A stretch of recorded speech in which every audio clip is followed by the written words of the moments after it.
माँ की जादुई सोने की चिड़िया। बहुत साल पहले की बात है। कृति नाम की एक लड़की अपने पापा और अपनी सौतेली माँ के साथ अहमदाबाद में रहती थी। कृति अपनी नई मम्मी से ज्यादा बातचीत नहीं करती थी।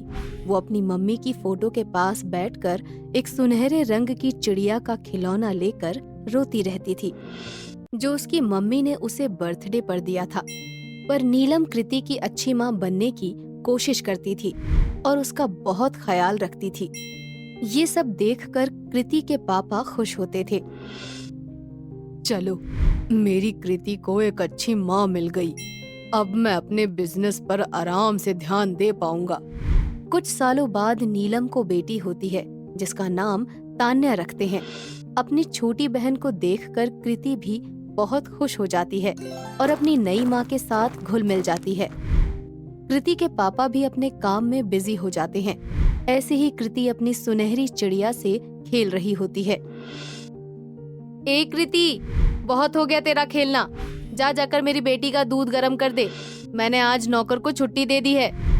पर माँ, मुझे तो कुछ आता ही नहीं है। तो जाकर सीखो। आज के बाद कोई नौकर नहीं आएगा। सारा काम तुझे ही करना है, समझी? अपनी माँ का बदला हुआ बर्ताव देखकर वो हैरान हो जाती है और उसे कुछ समझ नहीं आ रहा था। पापा के सामने तो मम्मी मेरे साथ बहुत अच्छी थी, अब ऐसे क्यों कर रही है? और नौकरों को तो पापा ने ही हटाया था, तो ये अपने आप से कह रही है। पापा को अभी कॉल करके बताती हूँ। कृति अपने पापा को कॉल करके बता ही रही होती है, उधर से नीलम आकर फोन छीन लेती है और खुद बात करके फोन काट देती है। तेरी इतनी हिम्मत, तू मेरी शिकायत अपने बाप से करेगी? रुक, अभी बताती हूँ तुझे। ऐसा कहकर वो कृति को डंडे से मारती है। मम्मी, अब नहीं बोलूंगी, मत मारो मुझे, दर्द हो रहा है मुझे। मम्मी। दर्द होगा तभी याद रहेगा तुझे। आज तुझे खाना नहीं दूंगी मैं।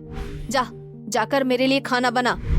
ठीक है मम्मी, जा रही हूँ। कृति के पापा जो पैसा नौकरों के लिए देते थे, वो नीलम खुद रख लेती थी और सारे नौकरों को छुट्टी देकर कृति से सारा घर का काम करवाती थी और उसे ढंग से खाना भी खाने को नहीं देती थी।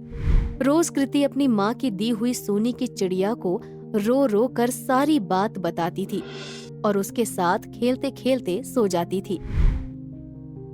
डर के मारे अपने पापा को वो कुछ भी नहीं बताती थी।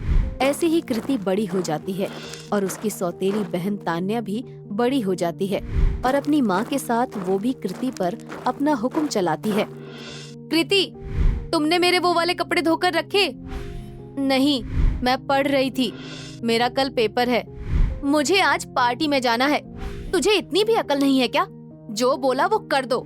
मम्मी, कहाँ हो आप? हाँ, बोलो बेटी।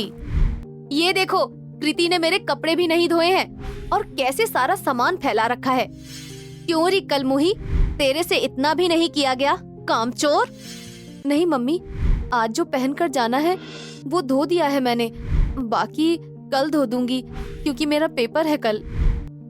पढ़ के कौन सा कलेक्टर बन जाएगी? रुक, आज ही तेरी कॉपी किताब में आग लगा देती हूँ।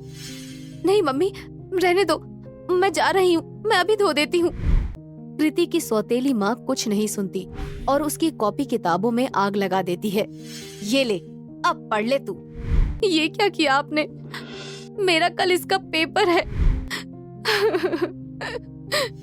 तो क्या हुआ, एक बार फेल हो जाना। जाकर घर का सारा काम कर ले। अब तो नहीं पढ़ना ना तुझे। कृति रोते हुए घर का सारा काम कर लेती है और अपनी माँ की दी हुई सुनहरी चिड़िया को पकड़कर खूब रोती है। मैं कल क्या करूँगी, तुम ही बताओ। मेरे पास ना कॉपी है, ना किताब है और ना ही पैसे हैं कहीं जाने को। सब कुछ माँ ने जला दिया। मैंने किसी का क्या बिगाड़ा है? रो मत, मैं हूँ ना, तेरी मदद करूँगी मैं। कौन है यहाँ? मैं तुम्हारी सुनहरी चिड़िया। देखते ही देखते वो सुनहरी चिड़िया असली सोने की चिड़िया में बदल जाती है। उसका पिंजरा भी सोने का होता है। वो जादुई सोने की चिड़िया कुछ सोने के सिक्के देती है और उसकी कॉपी किताब भी अपने जादू से ला देती है। ये सिक्के रख लो, ये तुम्हारे काम आएंगे और पढ़ लो। अब आगे जैसे जैसे मैं बोलूंगी वैसा ही करना। ठीक है सुनहरी चिड़िया, तुम्हारा बहुत बहुत शुक्रिया, तुमने मेरी मदद की। अब मैं जाकर पढ़ती हूँ। ऐसा कहकर वो पढ़ने लगती है। अगले दिन वो पेपर देकर आती है। तुम्हें पता है सुनहरी चिड़िया, आज मेरा पेपर बहुत अच्छा गया, सिर्फ तुम्हारी वजह से। शुक्रिया मेरी दोस्त। अब मैं जैसा बोलूं वैसा ही करना। ठीक है दोस्त। इतने में कृति की सौतेली माँ चिल्लाते हुए आती हैं। फिर से काम के लिए बोलेंगी ये मुझे। तो क्या हुआ, तुम मना कर देना और उनसे लड़ना अगर वो तुमसे लड़ेंगी। क्या पागल हो क्या? तुम मुझे घर से निकाल दोगी? ये नहीं होगा। नहीं बाबा नहीं। जैसा कह रही हूँ वैसा करो और अपनी दोस्त पर विश्वास रखो। अच्छा ठीक है। एक कामचोर, यहाँ क्या बैठी है? जा जाकर खाना बना, वैसे भी तू फेल ही होगी। नहीं, मैं नहीं जा रही, मुझे पढ़ना है और मैं पास होंगी अच्छे नंबर से, ना कि फेल। ज्यादा जबान मत चला, जितना कह रही हूँ उतना कर। नहीं, अपनी बेटी से कराओ, मैं नहीं करूँगी। ज्यादा जबान नहीं चला रही है तू? रुक, अभी बताती हूँ तुझे। इतने में नीलम उसे मारने आती है तो वो भी उस पर हाथ उठा देती है, जिससे नीलम को और गुस्सा आ जाता है और वो उसे घर से निकाल देती है और अपनी सुनहरी चिड़िया और किताब लेकर वो घर से निकल जाती है। अब क्या करूँगी दोस्त? जैसा तुमने कहा वैसा किया, उसका देखा ना क्या अंजाम हुआ। अब मैं कहाँ जाऊंगी? रोना बंद करो और तुम्हारे घर में जो खाना बनाते थे ना, जिन्हें तुम काका बोलती थी, उनके घर जाओ और उनको सारी बात बताओ। अच्छा ठीक है। कृति ऐसा ही करती है। अरे बेटी तुम, अरे तो तुम उसी समय आ जाती। चलो कोई बात नहीं, अब तुम मेरे पास ही रहना। कृति काका के पास ही रहती है और सोने की जादुई चिड़िया रोज उन्हें ढेर सारे सोने के सिक्के देती थी, जिसे बेचकर कृति जो पैसे लेकर आती उससे अपनी पढ़ाई करती थी और बाकी से काका का घर सही करवाती है, उनके लिए व्यापार खोलती है और खुशी खुशी काका के साथ रहने लगती है और अच्छे से पढ़कर कुछ सालों में एक अच्छी कंपनी में काम करने लगती है। और जब भी पैसों की जरूरत पड़ती तो सोने की जादुई चिड़िया उसे सोने के सिक्के दे देती थी।